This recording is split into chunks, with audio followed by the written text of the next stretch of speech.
वो लड़का जो हर शाम अपनी प्रेमिका को हॉस्टल तक छोड़ने जाता था, वो लड़की जो उसके नाम की मेहंदी लगाकर कहती थी अब कोई जुदाई नहीं होगी। दोनों की हंसी, खिलखिलाहट, कस्में और 7 साल का साथ, मानो किसी फिल्म की परफेक्ट लव स्टोरी हो।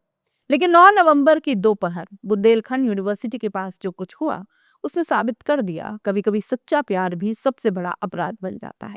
साल था 2018। ललितपुर के एक साधारण मोहल्ले में रहने वाला 25 साल का मनीष साहू अपने पड़ोस की एक लड़की कृतिका चौबे से पहली बार मिला। हाँ, वही मासूम मुलाकात जो किसी भी मोहम्मद मोहब्बत की शुरुआत होती है। धीरे धीरे बातें शुरू हुई, नंबर एक्सचेंज हुए, फिर कॉलेज आने जाने का सिलसिला चला और देखते ही देखते ये पड़ोस का रिश्ता दिल की दीवारें तोड़ गया। कृतिका एमबीए की पढ़ाई कर रही थी, मनीष सरकारी विभाग में बीएल यानी ब्लॉक लेवल एम्प्लॉय था। दोनों के बीच नजदीकियां बढ़ती चली गई। तू पढ़, मैं सब संभाल लूंगा, ये मनीष का वादा था। दोनों का सपना था एक दिन शादी करके सदा साथ रहेंगे। पर किस्मत की लिखावट कुछ और थी। मनीष के घर वालों को इस अफेयर की भनक लग गई। बुंदेलखंड के छोटे शहरों में जात पात अब भी प्यार से बड़ी होती है। घर वालों ने बिना उसकी मर्जी से उसकी शादी तय कर दी। मनीष ने लाख मिन्नतें की, मुझे कृतिका से ही शादी करनी है। पर उसकी आवाज पर रिवाज हावी हो गया, शादी हो गई। पर मनीष का दिल अब भी उसी मोहब्बत में बंधा था। वो कोशिश करता रहा नए रिश्ते को निभाने की, लेकिन हर रात वही सवाल उठता, जिसे दिल दिया है क्या उसे यूं ही भूल सकता हूं? 2 महीने बाद मनीष ने सब कुछ तोड़ दिया, शादी, रिश्ते, समाज। पत्नी को तलाक दिया, 2 लाख दहेज लौटाया, घर वालों से नाता तोड़ दिया। वो सोचता था अब कृतिका उसे वापस गले लगा लेगी, पर कहानी मोड़ लेने वाली थी। कृतिका अब बुंदेलखंड यूनिवर्सिटी में एमबीए की छात्रा थी। नई दुनिया, नए दोस्त, नई सोच।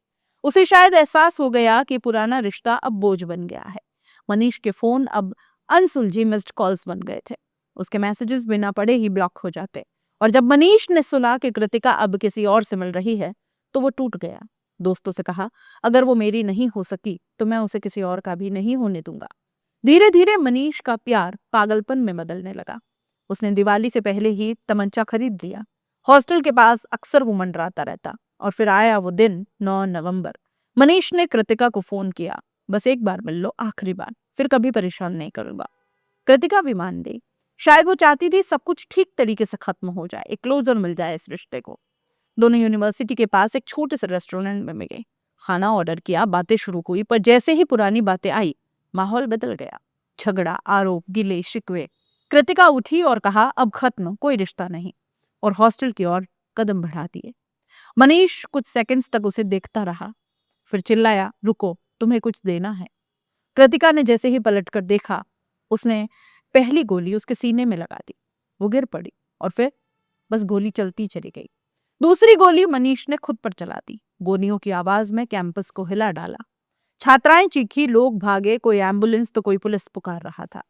पुलिस पहुंची, मनीष की सांसें थम चुकी थी। कृतिका अब भी जिंदा थी, मगर शरीर का निचला हिस्सा सुन्न था। डॉक्टर्स ने बताया कि गोली सीने को चीरती हुई रीढ़ में फंसी है। उसे भोपाल एम्स में रेफर किया गया और वहां भी हालत गंभीर बनी रही। घटना के 2 घंटे पहले कृतिका की आईडी से एक रील पोस्ट हुई। दोनों की पुरानी तस्वीरें थी, बैकग्राउंड में दर्द भरा गाना था। मोड़ पे आखिरी में रह गया, पहले दिल, बाद में घर चल गया।